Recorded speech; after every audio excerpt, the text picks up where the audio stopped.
Manifesting ang forever para kay Kim Chu. Ito nga ang naging pasagihangin ng isang It's Showtime host. Narito ang buong detalye.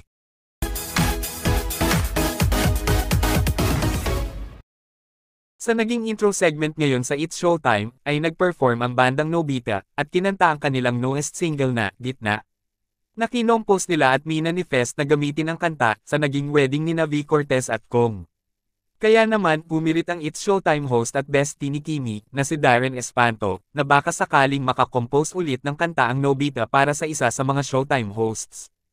At ang gusto ngang tukuyin dito ni Darren, ay si Kim Chu. Na sana mamanifest din ang forever happiness para kay Kimi. At alam naman natin, na ang forever happiness ng Chinite Princess, ay walang iba, kundi si Paolo Avellino. Dagdag pa dito ang muling paglaglag ni Darren kay Kimi, at sinabing masaya na masaya ngayon si Kimi, lalong-lalo na ba ang puso nito. Ito nga rin ang hiling at mina-manifest ng mga solid Kim Pao fans at supporters. Na sana, for real na at forever ang happiness para kina Kimi at Daddy Paolo. Kayo, anong masasabi nyo tungkol dito? Just comment down below.